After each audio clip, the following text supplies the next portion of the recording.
here at Beans.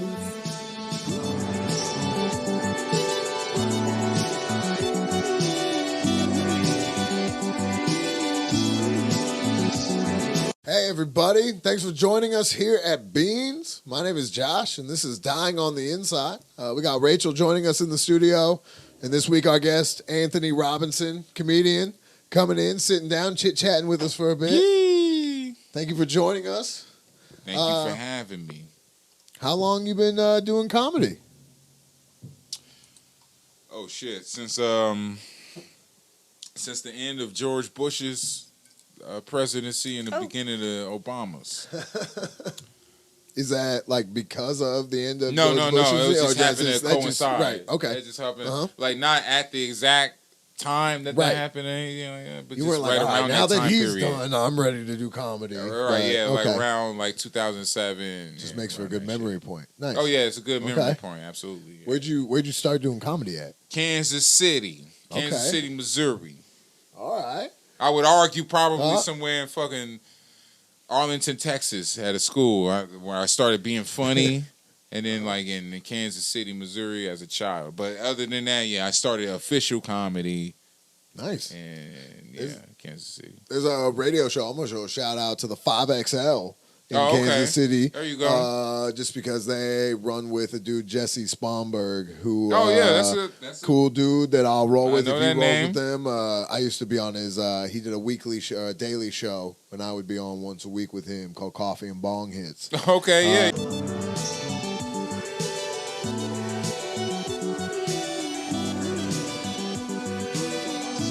As a guy, like, if that's what you're asking for, if you're watching the podcast and you're into guys exercising, what can I do to look better? Is just look at your back. That's one of the most underrated aspects of a man and how we exercise is You your nailed back. Like for me, what happened? How I got in better shape was one, the male ego aspect of pull-ups. Being able to do 5 pull-ups is a big deal. As a male, especially mid-30s, being able to do that. I'm still working on pull-ups. And so I can do 5 pull-ups, and I worked hard to be able to get to that point. And then I get to hear her say, like, ooh, your back looks great. Because, why? Because I worked on the muscles that helped me be able to do 5 pull-ups and be able to do 50 push-ups. And so then that back starts looking good. Next thing you know, all of a sudden, like, ooh, no longer are these moves. These are now pecs. Oh my gosh, I can do the little Christmas Terry Crews thing and make them bounce up and down. Oh wow. Oh, these sides are slimming in. It all fell into place, starting with the back, because that was one of the first things she said was, ooh, your back is looking good. Yeah. Like, yes, right. Yeah, women like those backs, man. Like that's a 5 pull-up back right there. It's that musculature, like a lot of times when you're sharing intimacy, it's, your lady is are like behind you on your back, right? Yep. So they're exploring your body, and whether women like to admit it or not, they like some musculature. It's just part of nature. So they're like, "Oh, your back has this like sculpture to it," blah, blah, blah, And it's the same with the arms. That's why men are so obsessed with our arms. Because we want that sort of sculpture to it, like we've watched 80s movies. Come on, man. We've all seen Arnold You see Stallone shake Carl Weathers' hand? And that fucking, like, the arm shit? I'm like, oh my God, I need to do more fucking push-ups and shit. Like, and so, like, that, exactly. Like, as soon as your lady says, well, your back is fucking looking great, like, all right, well... Yep. We're doing the right thing. Let's keep it up. Exactly. And it's like, that's part of the motivation. That's I allow. You know what? It's funny. Like, I allow myself to be more shallow enough to do that shit because we can talk ourselves out of being too smart to be like, yeah, I'll do some workouts. I'll look, look presentable, right? A lot of guys like. Like in this generation, especially, I don't want to make it too generational, but it's like a lot of guys will be like, I'm so smart and I have charm, personality. It's like, that's cool. Like that adds to shit. That's great. Yep. That's great. But like, man, isn't it great to look great? Isn't it great to have like certain, definitive features and like Like even if you even if you have a nice dick, right? Isn't it nice to have some other shit to like present with and it's just like a whole thing because women do it too. It's like you know, of course you have good pussy and blah blah blah blah, but it's like look at this shit, look at this. I'm like, you know, they like I'm a whole menu. Like you get to be that, and like as guys we don't like. I don't know. I like to think of myself as like that too. Like you go to the gym and you're like, all right, well let me look, you know. Yep. Ladies like Mark Wahlberg. Oh, they love The Rock. The Rock. Do you know how many black women love The Rock?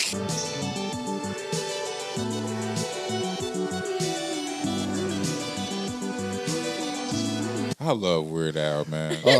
Thank you, Weird Al. Growing up, he was one who got me like. Though I remember those being some of the first CDs I bought, being excited about something new coming out from him. Big Weird Al fan, and then now it's like one of those where you're like, no way, he put out another new album, and then you go check it, it's like he's still got it. He's still got it. He still got it. My favorite Weird Al song is White and Nerdy. Oh yeah. I'm white and nerdy. When Riding Dirty was still one of my favorite songs. It's a good one. Mm-hmm. But when he was able to flip that, I was like, Weird Al, what are you doing, bro? Stop making me a fan. I already like Who's Fat and Amish Paradise. This man is making me a legit fan. I love that dude, man. That is, my child knew Fat before she knew Bad.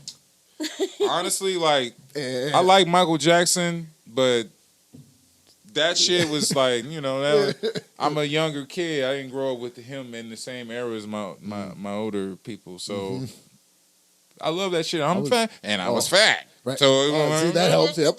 Yeah, it's just it's like peanut butter and chocolate. Like it's gonna go together. Such a fun video. He's got the suit on. Yeah, he's got the Jerry sand. still got the hair. Yeah. Excellent shit. Excellent shit. Amish Paradise ripped it. Probably Amish Paradise. I probably seen that one more than fucking Coolio's version. To be honest with you. That version was so good. I honestly think that version eclipsed. That's the one parody song of Weird Al's that like eclipsed the original for sure. I hate when I hear on the radio they play Gangsta's Paradise, but as the start, I go, "Oh no way, Amish Paradise, this is amazing!" Yeah. And then when it starts, I'm like, "Oh, that's a different voice." Yeah, because like the original version is already kind of corny. If I'm being generous, or kinda. If you don't watch the movie, then it doesn't make sense. Right, it doesn't. And even when you watch the movie, it's like, all right, Michelle Pfeiffer, you save these inner city teens. She's sitting with the Robert backwards Frost chair. Poetry. Who's the guy? It was some poet that they were not gonna. Well, okay. That maybe they could relate to, but some of that fucking shit that she was saying that the poems were not fucking relatable to inner city. I'm a fucking goddamn inner city kid. Michelle Pfeiffer's character in that movie, and I did not relate to any of that shit, all right? None of that fucking Robert Frost, whatever poetry. I don't even... Anyway, so... Yeah, that, you know... I don't want to derail this conversation. She hates Weird Al. So that when we were talking about Oh, really? I don't hate. I get it, though. No, I get... Explain. I don't want to interrupt. Explain. It's just... I just don't think it's as funny as other people do. No, I get it. Because it's parody. And parody is on a low level of humor. And let's not kid ourselves, right? Yep. That's part of the reason why we liked it as kids, because it was just, you know, hummable, repeatable shit we can say in hallways and in classrooms. You know, I'm fat, you know, funny stuff when you're 15.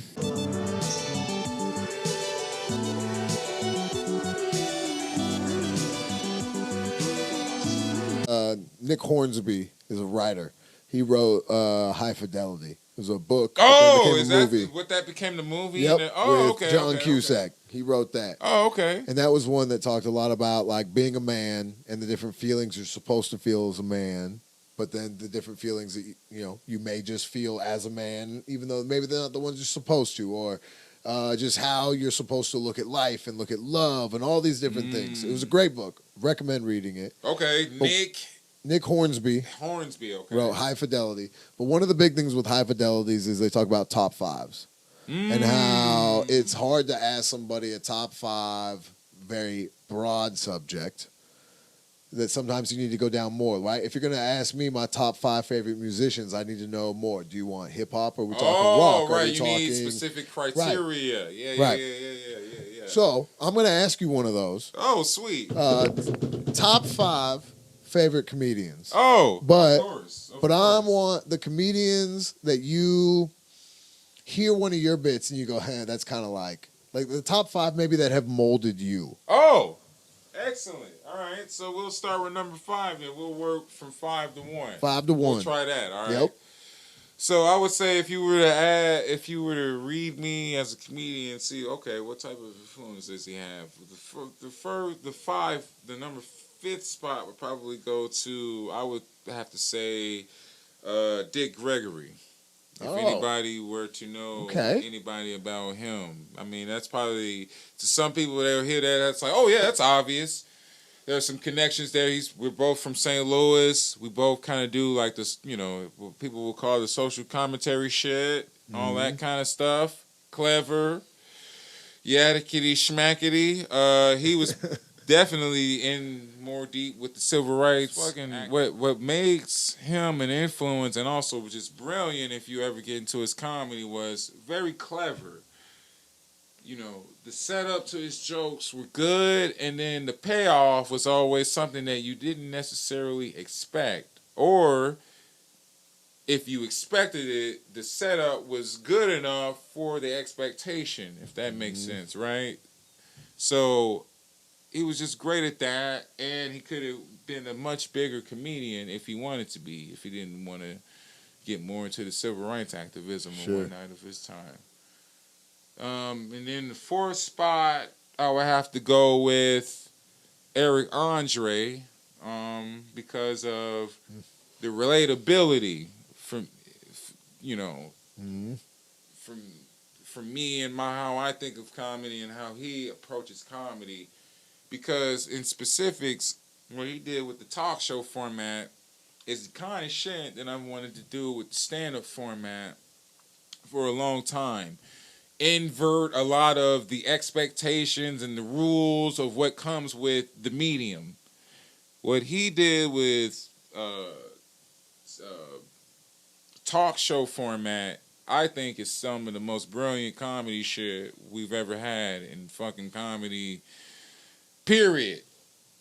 I know it's a grand statement and whatnot, but when you really watch the shit and then you watch other talk shows, I think that kind of holds up as far as subverting your expectations, being stupid when you want to be smart, being smart when you want to be stupid, and then just kind of fucking making chaos in between all of that. I think that was well thought out. I think that was part of the goal and what I'm saying about it. And I think it achieved that. The 3rd comedian that somebody would probably say that, he probably had an influence on him will be probably Chappelle. Probably just because of the comfort and probably the natural ability, and just the fact that the presentation of ideas and shit like that, I would say that there was influence of him there. Definitely. How he had crossover success, I think, would be the strongest influence if you saw my comedy in that aspect. He was obviously able to appeal to a lot of people.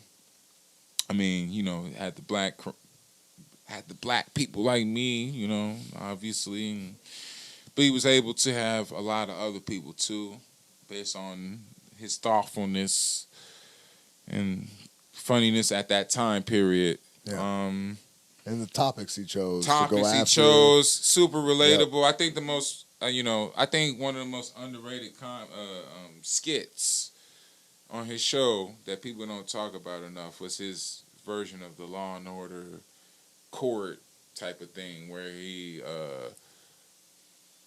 where the black dude was the rich white guy and in the inverse and plead the fifth, and then he had Bill Burr and I mean it was if you go back and you watch that sketch or that skit in particular, brilliant.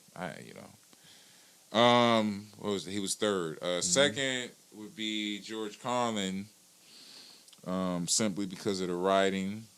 Sure. I've always been a writer anyway. I was writing shit that people liked before I knew that I was a good writer. And I'm not even bragging or ego. I mean, I've won like awards in like middle school, and I used to write for my school newspaper in high school for a brief time before I got tired of that shit. And just always had a knack for words and writing. I like that shit. It's just part of who I am.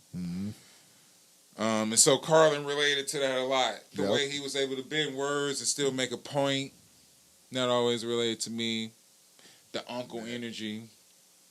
He was able to really take an idea and stretch it, but look at every angle as he stretches it because he was written out. Exactly. And really kind of just really tackle one object and do it for a long period of time. And do it for a long period of time, but just be really precise and smart with it. And what made it funny to me was that it wasn't necessarily intentionally funny. It was funny because it was so fucking smart in the first fucking place. And I don't know how relatable that is to other people when you discuss Carlin, because I can see it from both angles. I can understand why people don't like some of his later material. It wasn't intentionally designed to be hookity ha ha ha. Right? Like Dane Cook in that era and all that shit. You know what I'm saying? But, I mean, listen, if you have a dark sense of humor, I mean, listen, I have a dark sense of humor. I have a lot of shit going on in my life, or had, and have. And that shit was just super relatable. I'm not going to lie. When he said certain shit, I was like, I've probably either had a version of that in my head, or I'm glad someone said that out loud. You know how you have thoughts that are ghosts, and then somebody brings flesh to that with their words. That's exactly what Carlin was to me as a child, or as a teen, when I was going through some of my periods. That guy, that was like, that's the one white guy, in all honesty, that I fucking related to the most when I was going through certain periods in my life, because he was saying the type of shit that, quite frankly, I would say, and like a lot of other people that I knew, regardless who they were, would say. Because he was just being fucking honest. He was being real. He was being super real. And the super smart angle, which is hard to pull off in comedy, because comedy is based on primal shit. It's just relatable shit, whether it's true or not. It could either seem true. You don't need empirical proof in comedy. Comedy doesn't work like that. Carlin felt like a guy who read the books, did the experiment on the ground, did the drugs to think about it a lot, and then went on stage to fucking talk about it. That's how it felt. I don't know if that's what he did. I don't fucking know. That's how it felt when you watch him, because of the way he did the comedy. And that shit was so influential, and that's why he's second, And then my first guy is Richard Pryor, because what he did that is similar to Carlin, but so much more influential, is the same type of uncle energy of just saying what the fuck the shit is. It is this is just what it is, but in a much more relatable way. Than Carlin. Carlin was the thing about Carlin was that Carlin was so intelligent about how he approached his shit that you needed to be intelligent to be like, oh, well, this is funny or amusing. It wasn't necessarily, again, this is amusing. Wow, this is, I get it. You know what I'm saying? What Pryor did was make that type of shit guttural. That this is fucking hilarious. This guy is making getting beat up by parents the funniest shit I've ever heard in my life because it's fucking relatable. Because I used to get beat up by my parents, or like running away from the police, probably or the lines. Just certain lines, like they don't chase cars, they chase niggars, like these are just lines that will always stand the test of time based on, the country where we live at, society, and just how he was able to wrap all of that in not that many words, to be honest with you, just in tone, feeling, and honesty. And just influence, speaking your truth. Practically every other comedian after Carlin or after Pryor at this number one spot speaks their truth. He made that arguably the most viable form of stand-up. Stand-up before Pryor, I keep doing this because of the alcohol. Stand-up before Pryor was, by the numbers. Jokey the jokey the jokes. Got them jokes. Here's some more jokes. Jokey the jokes. And then, what Pryor did was, I'm funny because this is actually really real. And it's just a story. I'm just telling you a story. See, back in 1969, my daddy beat my mama when I was in the other room playing Sega Genesis. And then that's just fucking, the way he's talking about that is like, oh, okay, that's bad, but that's funny. I mean, the way he's talking about that, like who casually just talks like that? Well, my mama beat my daddy. And then what happened was, what made it so funny, he beat my mama with a sock puppet that I made in third grade. I don't understand how, he just went in my room, grabbed a sock puppet. But bitch, you gonna make spaghetti, or whatever the fuck, right? I'm just.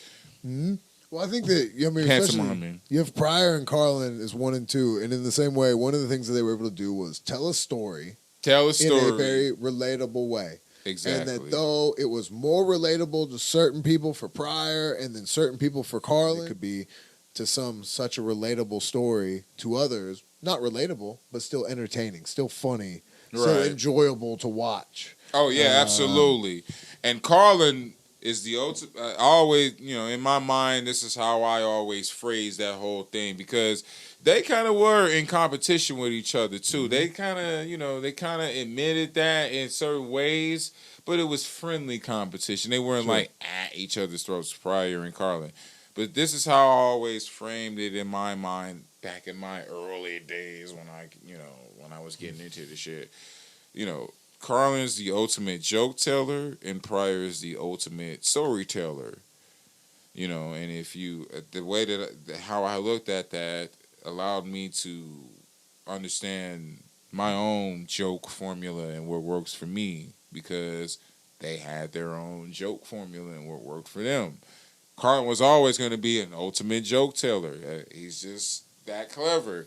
He can come up with a one-liner, a paraphrase. He can do all the levels of jokes. That's what I always strive for. Is all levels of jokes. I can do the paraprostokians. I can do the everything. I can do the complicated shit or the simple shit. That's always what I wanted to do.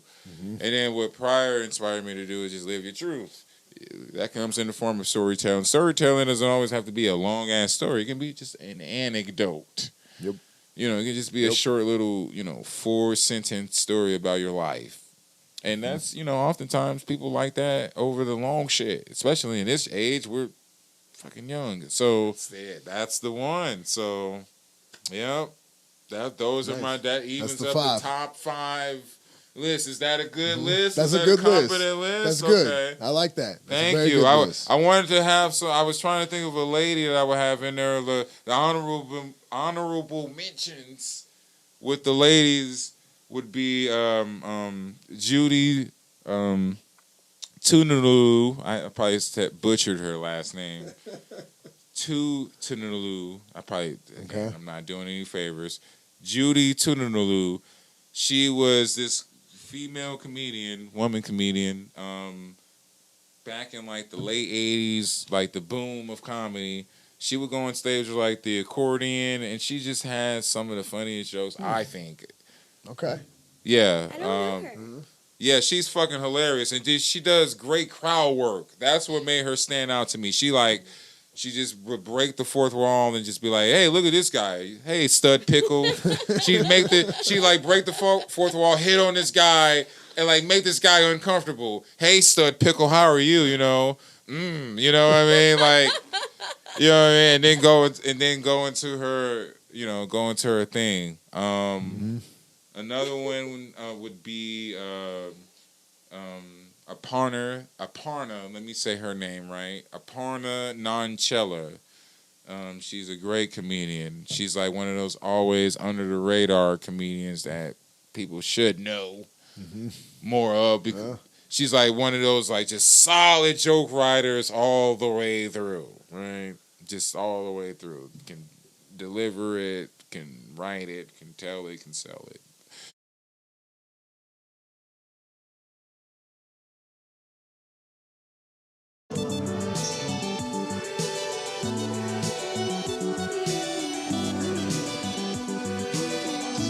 Talk about an overrated piece of American pop culture, right? Playboy. Compared to what we have now? Right. I was thinking about that the other day. Compared to what we have nowadays, right? Like the stuff that we get to see like on the internet and even like sort of even pre-social media internet where we just, porn was just like Wild Wild West.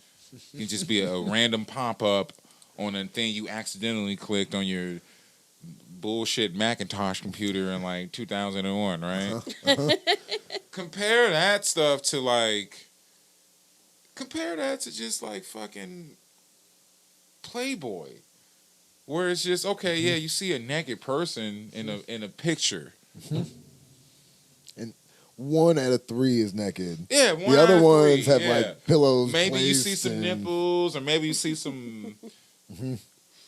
Vagina hair. I was trying to avoid saying. Can I say pussy? I just want to say pussy hair. Okay, pussy is so. It's just. I love that word. It's just. I would tattoo it on my body if it made me more attractive. Yeah. Either that, you're either getting good pussy hair or you're just getting occasional nips, right? Like, ooh, wow, 1975, wild times. What? I feel sorry for people in the 70s sometimes. Just like, God damn, man. If only you had Twitter porn. You don't know. Twitter porn is like elite. It's elite. They don't even pretend like they're gonna regulate it sometimes. They don't even pretend like they're gonna regulate it. Sometimes it's just out there. Boom. Yep. There you go. Mm-hmm. Here's my Twitter porn. Come to my OnlyFans page. It is just fucking. If I took Benjamin Franklin from what was he like? I don't know, 75, whatever time period he was doing his shit. 17, I don't know, 17. Give us Ben Franklin here. Benjamin Franklin from 17, I don't know, let's say 1765, I don't know, whatever prime age he was in. If I gave that guy Twitter porn, he would die in 2 days. Oh, yeah. If Benjamin Franklin knew that women were doing this type of shit in 2022... that guy would die in 2 weeks. I mean, look at his facial expression. Look at him. He wouldn't last that long. I don't even know if that guy would make it 2 days looking at Twitter porn. He was late 1700s. Okay. When he passed? Or like just when his prime... What would be his he prime lived very years? long, though, also. Right. So. When did he die? Like 35 years old? When did he die? 36? He was born 1706, died 1790. He lived pretty long. For a guy who had apparently STDs and shit. Yeah. Just imagine. With a couple of clicks away, he could add anything that he wanted. Look at that face. And he's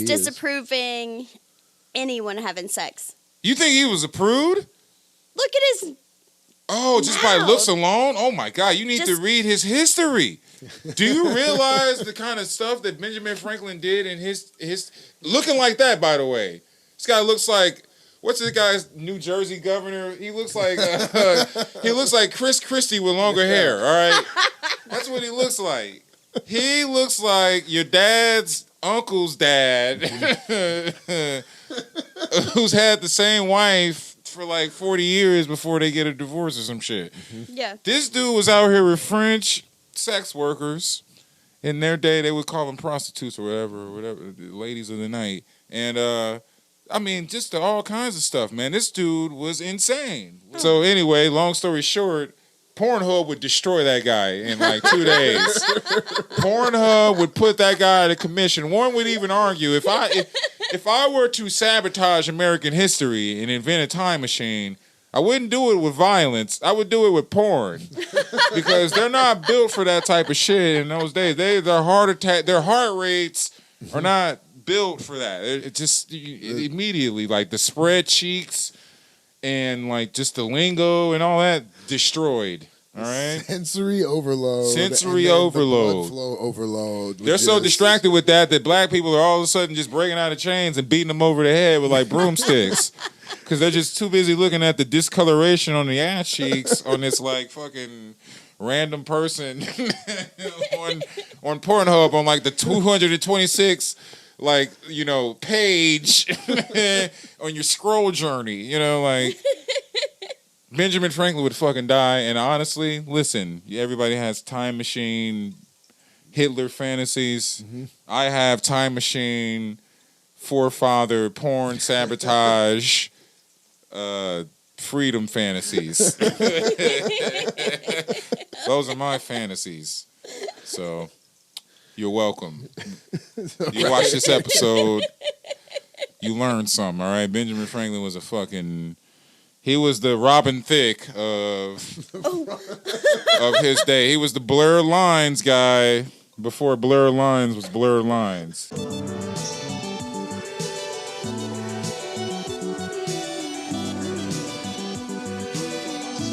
We're doing the Northwest Black Comedy Festival in February.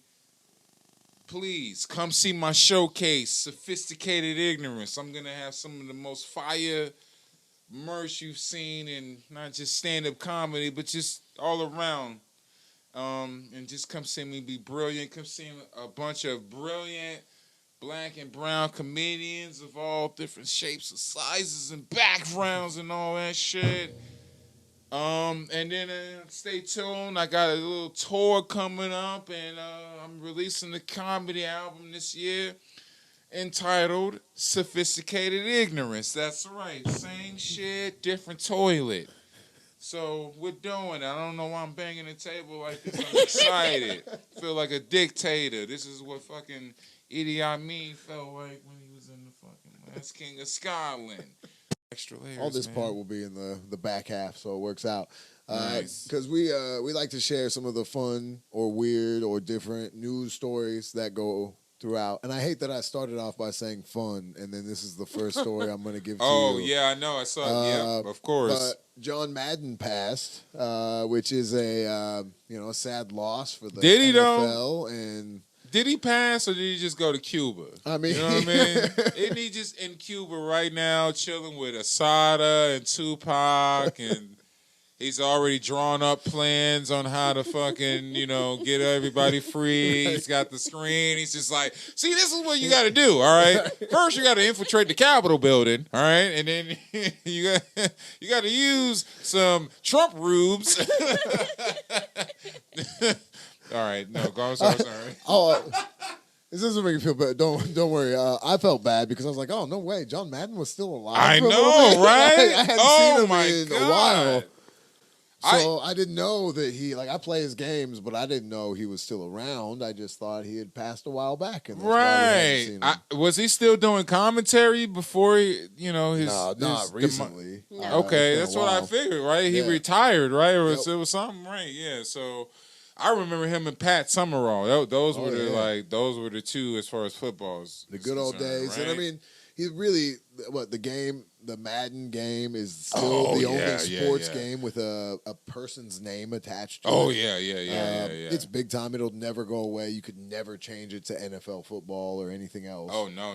It'd have to be Madden. So much so, I did hear one of the some of the players are trying to say instead of doing an all NFL team, it should be the all Madden team. Okay, like in real life. In real life. Oh yeah, that's absolutely. The award you get is you make the all Madden team. Not only is he, obviously a well-respected video game franchise and a commentator, but that guy legitimately was a great football coach. Huge coach.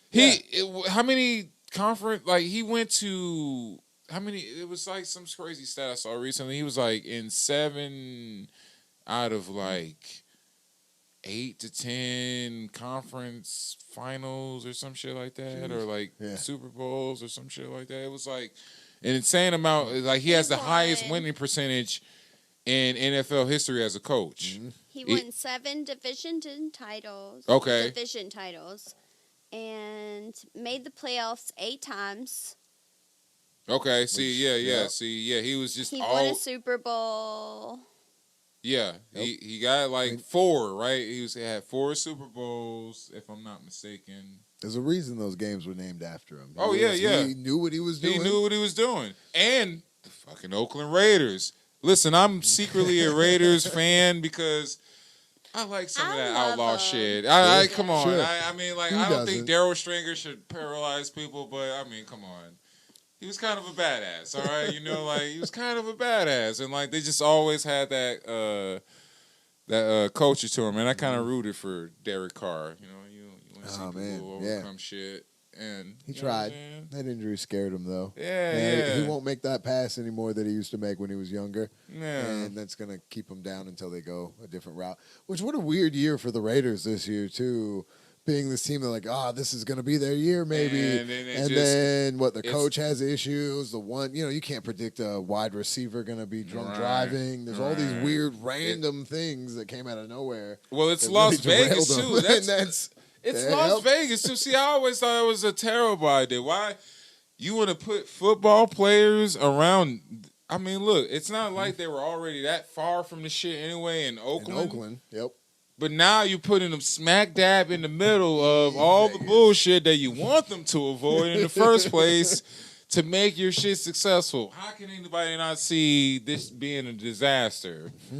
It's a disaster. And look, who's the owner now of the Raiders? I know, Al Davis's son. Al Davis's son, right? I don't know what his name is, but it's like the Davis family, yep. right? Still the same Davis. Still the same Davis family, and it's like, look. Get fucking serious if you really want to get at least a couple of fucking goddamn championship runs in the future. Because you got people who will always be they will always be Raiders fans because of the lure. Yep. I got into the Raiders because of Bo Jackson. I'm not going to lie. Oh, yeah. Bo Jackson was running over people and shit. He had the video game. I love Bo Jackson. You see? Yeah. That's what made me like. That's part of the reason what made me like the Raiders, and then you get into all the other stuff later, like Charles Woodson and all these people who played on that team. Mm-hmm. And it's like, man, if the Davis family got serious and was like, okay, we're going to actually take draft picks seriously, try to get somebody decent in this goddamn franchise, and they would come on. They already have a built-in fan base. Yeah. Oh, no matter how well they do, they'll always have the fans. Yeah. That's an easy one for the Raiders. I would go to the fucking Raiders Stadium and dress like a hooligan and do all this crazy drunk shit because that's part of the lore. Yeah, it is. I'm not even a Spanish person. I would do that shit. They make the shit fun. Right. I was always Nation, a Raider. Baby. You want to go there because you can eat good food in the parking lot and then dress up like a what was that band in the 90s that dressed up like space aliens? I always had blood in the concert. Oh, people know what I'm talking about. You know what I'm talking about. Oh, Space Vaguely. aliens and blood. I don't yeah, know. they would always. You go to the live It shows, was like always a metal blood. band, right? Yeah, they were all Like- they were like metal Gwar? band. You're talking about Gwar? Exactly. Okay. Yeah. Okay. Yeah, being at an Yeah. Oakland Raiders game is like being Yeah, a member of Gwar Gwar. Yeah.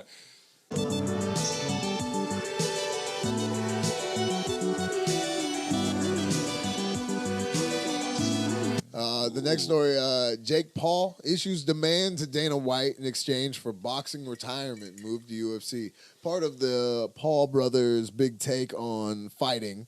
So Jake Paul said to Dana White, he made a bunch of jokes about him having a cocaine addiction.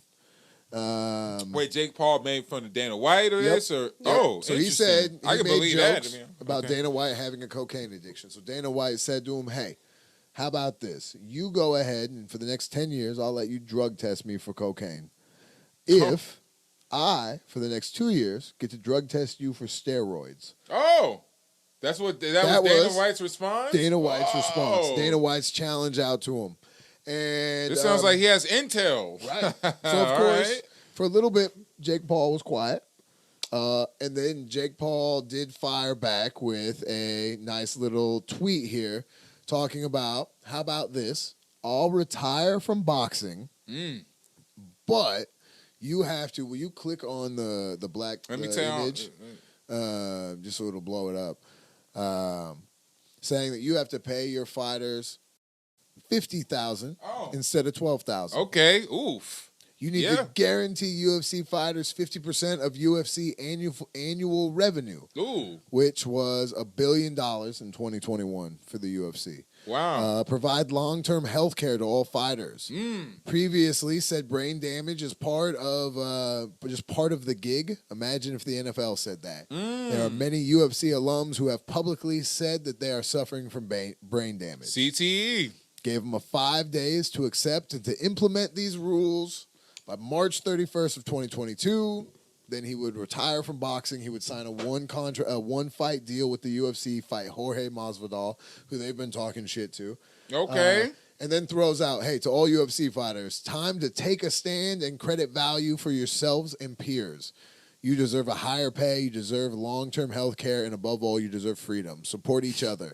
I am not your enemy. I am your advocate who selfishly wants to KO a few of you to make some bank.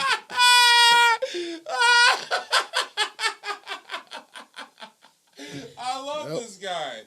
Oh, that is the most ignorant, brilliant troll I've seen on the internet for a while. All right. It makes me feel old. It's what he's good at. All right. Yeah. You know, I feel so old in saying I hate how this generation is trying to do what they're doing, but I see what he's doing, right? He's trying to make these fighters realize what they're worth, get their taste.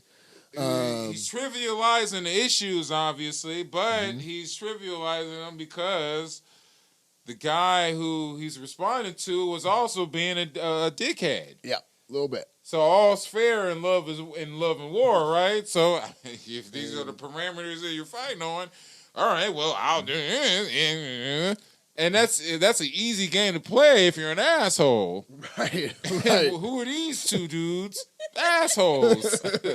We do actually have the Dana White has responded since when I was like, oh, this will be a great article. We're going to watch this. Oh. So if you want to put some headphones on. Let's and do Rachel, it. if you want to bring up in the Anthony episode one, not the TikTok one, the other file, I did drop in Dana White's reply. Oh, okay.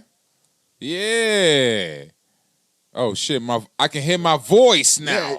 Yeah, you can. Jake, you never responded to the challenge. You publicly stated that I use cocaine. I do not. So I told you could randomly cocaine test me for the next 10 years.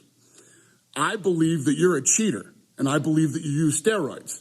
So I want to randomly steroid test you for the next 2 years. And that thing that you came out with today, nobody on earth thinks that you really wrote that. You're too stupid. And for those of you that don't know, if you've ever watched one of his fights and you see when they do the stare down, the guy that's standing in the middle with the warlock nose and the big warlock wart on his face, apparently that's his manager. And that guy used to be an accountant for me. And let's just say this. He no longer works for me, and I think he's a scumbag. But if you two think that you can do it better than we do, we're doing this whole thing wrong. You could treat the fighters better than we do. Knock yourself out. Go start your own business. It's easy to do. Get the Warlock on it. The Warlock can get it started for you. What you and the Warlock should be focused on is your business. You're tanking. You can't sell pay-per-views. You're calling out Jorge Masvidal because he's a pay-per-view superstar. Nate Diaz, Conor McGregor, Mike Tyson. Oh, wow. These are all superstars. Really? You're not. You can't sell pay-per-views. So you do whatever the hell you want to do. I'm ready to roll, buddy. I don't use cocaine. Do you use steroids? All right, Let's do this, Jake. It's a war of attrition. Yep. He came out. He did reply with. That was my whole thing. Was Nate Diaz? Give him Nate Diaz. Oh yeah, now She wants to see Nate Diaz kill him. So. Oh yeah, I love Nate Diaz. I would watch that. Sure, absolutely. I don't think that. I mean, listen. I mean, in what setting? A boxing setting or just straight up? Boxing. MMA setting. Oh, I mean. Nate Diaz has great he has boxing. the wingspan. No, he'll tear him He up. has and the cardio because those motherfuckers do triathlons and shit or have so.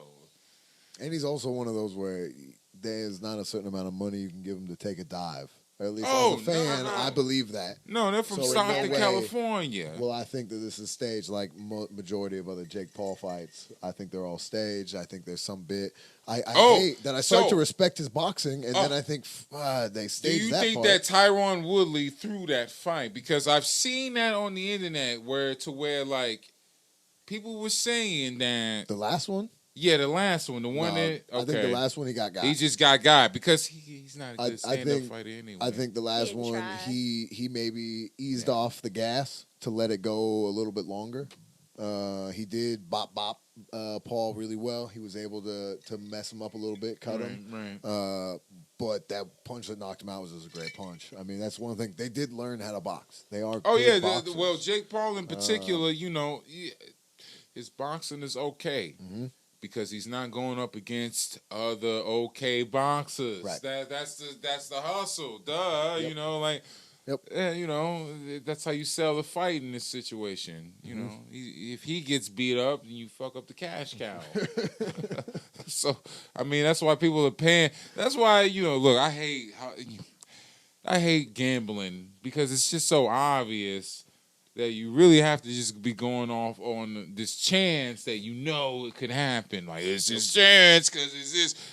Tyron Woodley was not putting down people with his hands in the UFC. What would make people think he was just doing that in a boxing match? Right. Now he was going to be you have to be a rube or Mark, whatever. I like saying Mark because I'm on the West. That's what. You have to be a mark to really think, Tyron Woodley, he's a black man. I mean, he's physically violent. But he's in a boxing match with a person who trains boxing. Training boxing is different than training a takedown and holding somebody there for a long time. I mean, then hitting them with various body parts. Worrying about submissions, worrying about their feet. Totally different. Whole other thing. Totally different. If you put Kimbo Slice in a ring, rest in peace to Kimbo Slice. If you put him in a ring with Jake Paul, different scenario. Because he actually kind of knew how to stand up and fight. He had boxing. Yep. But can we talk about Floyd? What about Floyd? Did he not go against Jake Paul? No, he went up against Conor Logan. McGregor. Oh, yeah. Well, no, one of them went up against Logan or Jake. Google it real quick. Jake Paul went up against, I want to say, if you were talking about like an actual boxer or just... Yeah. Jake or Logan. It might have been Logan. Logan might have went up against, I fucking forget who. He went up against Floyd Mayweather. Logan. Yeah, Logan Paul went up against Floyd Mayweather. Oh, did he? That was the boxing match where it looked like Mayweather was holding disappointed. up Paul. Looked like he was holding up He Logan was Paul. holding, like, because he working bopped him it. good, yeah. Okay. Like needed to keep him off the ground. Right, working. It was working the match. Yeah, they walked working away the- from it saying like, maybe there was a deal that he didn't knock him down, and they both made a ridiculous amount of money and moved on. But right, and in today's boxing, where or in today's situation anyway with fighting.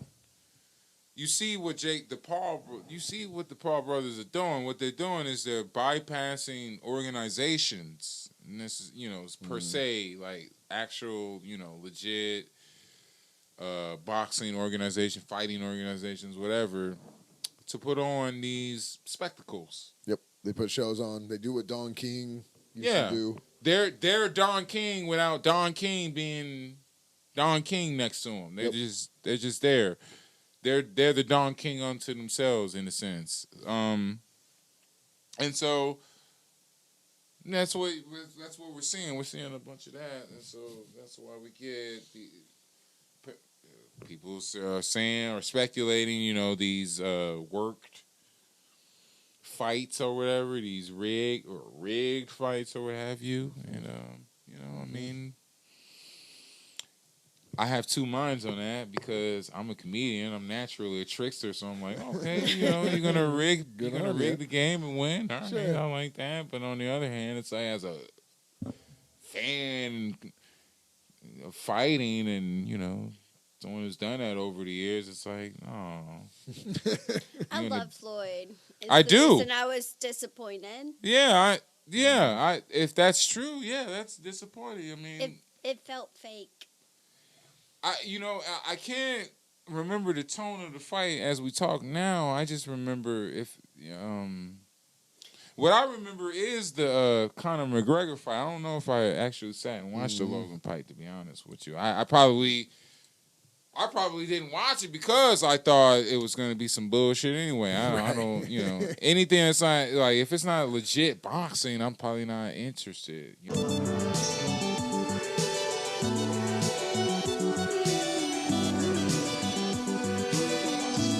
We'll go off. I didn't mean to give you all sports news stories. Oh, sweet. All these, but they all ended up being sports with this last one. As a woman who got hit by a ball thrown into the stands by Christian Wood was upset over his response to the incident. Basketball, play happens, and Wood goes to chuck a two-handed pass, get it down court. It sails into the stands. It bonks this lady as she's running down the aisle. Oh, shit, okay. Yep. It's awkward. And it got her good. Let's see if you can enlarge that. Left some meat on the bone. Oh, my goodness. Oh, my goodness. Hope everyone's okay. Jeez. That went truly into the second row. Goodness. Head on a swivel, young lady. I don't think anyone in that particular part of the arena is expecting a pass to come their way. Probably did not expect to be part of the action when they punched a ticket in tonight.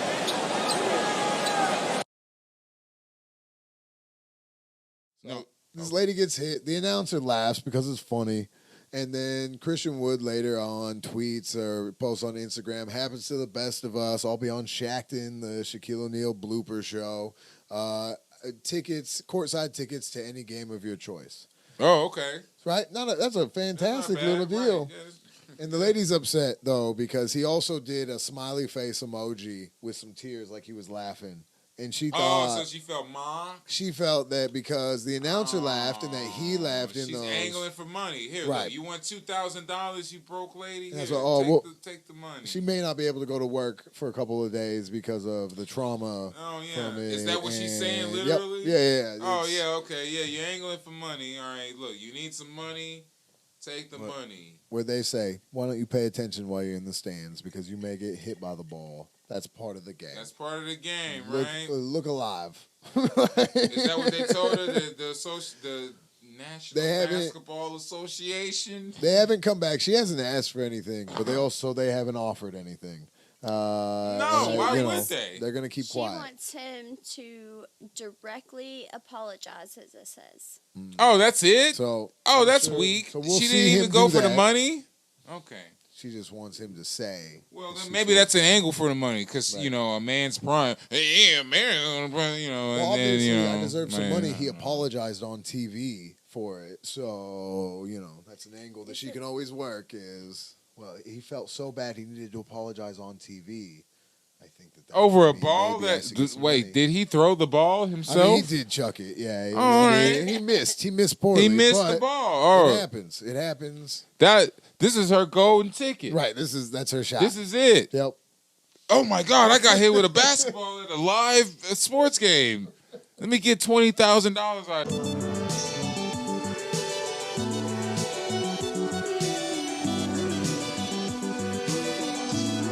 So Rachel and I like to share some of the TikToks that we find because of our weird taste, but also just the fact that we love some of the gems that TikTok brings to us. And I don't think enough people are on TikTok. There are maybe not enough of my people on TikTok. So That makes sense. Yeah. we like to share some of those with you.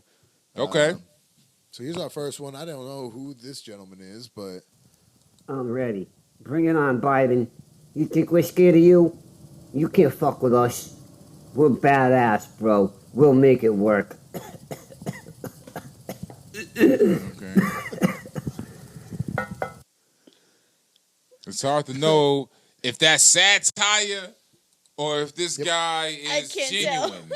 that was why I brought that one to the table. Was I was wondering, is that a character or is that guy real? You're right. Yeah, It's hard to to tell because he's not giving a lot of subtext clues. You know what I mean? Like to see, like, okay, he's being humorous or this is an idiot. Yeah. But he did give a good knock on his helmet like he's done it before. So. Right. You know who he reminds me of? Bubbles from the Trailer Park Boys. It reminds me of a little bit. He had the Trailer Park Boys, Bubbles energy. He did, yeah. I don't know what location he was in to have a fucking pot on his head. Was he in the kitchen in an RV or? It's a trailer. I Okay, gotta guess all right. it's a trailer. That's what I didn't want to cast judgment. Sure. I'm just saying. Look like a fucking tertiary character in the Trailer Park Boys. That's all I'm saying. Ricky's dad or some shit. Ricky's uncle. All right, shit. here's the next All right, one. let's go. Meanwhile, these hot dog rolls are being spanked. It's not that they were naughty, they just Okay. paid extra for this. The hot dog pieces must not touch one another, so Wolverine from the X-Men helps in Are separating these them. corn dogs? Okay. Wow. First of all, a lot of questions there. Obviously, the first one, corn dogs, not getting answered. Not getting answered there. Secondly, didn't even see the hot dogs or the quality for that matter. Where are these hot dogs coming from? Obviously, this company and TikTok had an agreement not to show too much. There was an agreement like, all right, look, we don't show the workers struggling and, us getting by with scumbag tactics. All right, but show this charming TikTok. Yep. Well, And- because they got spanked. So that was a big thing for them. They were spanked. They were spanked for that? Yep. They Oh, were shit. spanked first, and then Alright. Wolverine claws to help separate them. Oh. So you got to wonder who Disney paid off to get that Marvel little thing in there. Oh, yeah. Like- Oh, they got government contracts. Disney, come on. They know what they're doing. Fucking Disney probably sponsored a unseen war we don't know about yet. We got to read about 10 years from now on Vice. The fucking Panama Greek War of 2017. We even know. We're too busy horrified about Trump.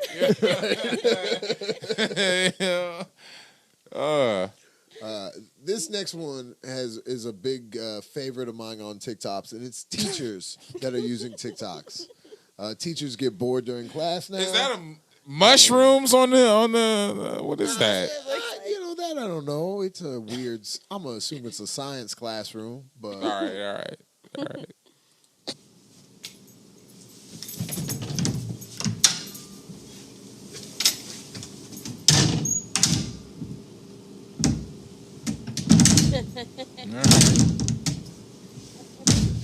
No shit. I like how we can't see it actually closing. Is this normal? Is this part of the video or is this a glitch? No, she locked herself in the other side. That one side closed, locked, and now she's stuck in there. And she has to bang loud enough and pray to God that one of these other teachers hears her. And then when they do, the whole interaction is going to be recorded. Why? Because she's going to have to explain to her that she was filming a TikTok and that she thought it would be real funny. And she had this great idea, but it backfired on her because now she's stuck in a closet. So could you please just unlock out of here so I can stop the video? All this nerdery, and somebody could have did that for her had she just walk around in the hallway long enough. Yep. But these teachers, they're trying to do this social media stuff. They don't quite know it yet. Oh, man. That's why I'm glad I graduated in 2004. Oh, man. Oh, this is another sports one. This is a good one. My brother tried to shoot a basket, and a kid on the other team did this. Oh, that's funny. That was my move back in the day. Oh, that is plausible. I'm big on this. You yell in the face right before they shoot, and they jump a little bit. Like, Right, yeah. Yep. Do some goofy move, right? Oh. Jigger your thigh, I don't know. Just a good startle. Yep. Right, a little startle. Gets 'em. Scooby-Doo-Bop. I would just scat. Right? Nobody expects scatting in basketball. Scooby-Doo-Bop. Just chucking the ball. Oh, my God. Yeah. As soon as you do all that juke and shit, Johnson, why did you do that? I don't know, Coach. He scatted at me. And He was scatting. This guy's a jazz professional. All right, what do we got next? Oh, that's funny. Are we? All right. Betty White. What is Visual. this? Betty White. Why believe it? He looks familiar. This cursed holiday. Oh, this guy. Thought he bought the whole turkey. Bought the deli meat instead. Oh, wait. That was deli meat instead of turkey? So it was still turkey. It just wasn't like a Thanksgiving But turkey. what did Betty White have to do with his fucking mistake? Because it was New Year's Eve. Oh, He so he's died. trying to be like, He's Betty sad. White, reference, He's relevance. I'm relevant now. He's like, everything's going wrong. I got deli meat turkey. Betty White died. Oh, that's all right. It's the end of the world. It's real depressing. It is. Especially he looks like a fucking jazz But watch it. guitarist and a fucking bad British man. Go back to this guy visually. I can't get off of that. What is this shit? Get out of here, you Mars Volta. You Mars Volta tambourine player. You get out of here with your bullshit button-up shirt. I'm tired of you. You got that shit from a fucking thrift store. You big-nosed bastard. All right, anyway. I just wanted to roast this guy for some reason. I don't know. He's probably a good man. I'm sure. I'm sure he does the responsible thing. But what the fuck did Betty White have to do with his mistake? Was it just like she died right at the time where that? Yeah. Okay, all right. Everything was upsetting. Yeah, right. Yeah, the turkey and now Betty White. No, okay, you're right. That makes absolute sense now. That's funny though. He looks like an old friend of mine. And I would actually cut on him like that too. You sloppy nobody. So that's funny, He's drunk. All right, one left. Ooh, okay. Oh, okay. First of all, this guy looks like. Remember what was that robot Crane was in the Ninja Turtles? Remember that robot? What was the name of that robot in the Ninja Turtles? It was Crane, and then like it was that robot that Crane was in the stomach of. Wow. That he looks like the robot that Crane was in. That's facially. All right. Are you ready? I am ready. No woman alive can handle me. Oh. And I mean none of them. None of them. I'm too much of a master, and I'm too strong. Well. Oh, all right. Well, I bet you he has 4 fedoras. I don't even think he owns a fedora. I just think he's a level 40 paladin on some type of RPG video game, and it's preventing him from having a relevant social life. He's definitely a part of a guild. That's for sure. Yeah, he's a part of a guild. He's a master. He's a master of spell casting. master. That's what he's a master of. Because I don't know if that was necessarily master energy. The thing I love too is I'm picturing this a Thursday evening. He's sitting on his sofa, shirtless. He just got done watching an episode of Arcane or He-Man, whatever it was airing on Netflix. And he thought, you know what? I just need to share this with the TikTok world and let these ladies know that they're not going to find someone like me. And then he filmed it, and then he watched it back, and he goes, "Wow, man, you really nailed it. This is fantastic. Let's post it. Let's post this right now." And then he just sat and he waited for the views and the likes to come through. Like that was his week. He knew like, all right, I'm gonna say this obvious bullshit and just roll in the attention. I don't think he's wrong. He's a master. That he's a master. I could not handle him. Yeah, I can't handle him. Obviously. Sure. I can't handle him. I am not at all sexually attracted to this guy. I cannot handle that. That guy looks like a mixture of Drew Carey and Bob Backlund from fucking the old WWF days. I can't handle that. This guy's gonna put me in a chicken wing and suplex from the top rope. Fucking sing Cleveland Rocks or something. Fucking Drew Carey shoot wrestler over here with no shirt. With no shirt. You know, one woman can handle me. Anytime you start off a sentence with a superlative like that, no woman can do XXXX. You've already been unsuccessful in whatever the fuck you're talking about. No woman. Billions of women on the planet, you jackass. You might want to have some humility here with your non-developed shirtless body. Built like unseasoned ranch dressing. You gotta have some type of muscle definition if you're gonna dominate people. Right? Maybe I'm being biased here. I don't know. I've never seen a gelatinous I'm just saying, who doesn't organism like ranch? just dominate. You ever seen just gelatin dominate stuff? I'm gonna cover you with my gelatinous flesh. I'm sorry to cut on this guy. It's just, it's just maybe in the elk world, or the elf world, or however that works. That is a better way you can throw Jello at your warlords and demons, and it slows down their path, and then they get -3 walking speed on their next travels. I don't know. This how guy the wouldn't works. survive in a Game of Thrones episode. They'd kill him off in the first 5 seconds of the episode before Ned Flanders. They'd be like, hey, get this fucking loser out of here. They'd kick him off They wouldn't even give him a dignified death. They kick him off the roof of a barn. It would just be in passing to a soldier. Yeah, would he just fall walk on by like and just push him. He fall face first in the cow's ass, and the cow's ass would like clamp on his neck and break it. And then they'd get to the Ned Flanders scene that was badass, where he got his head decapitated because he was righteous. Are those 2 siblings? What? Right, yeah.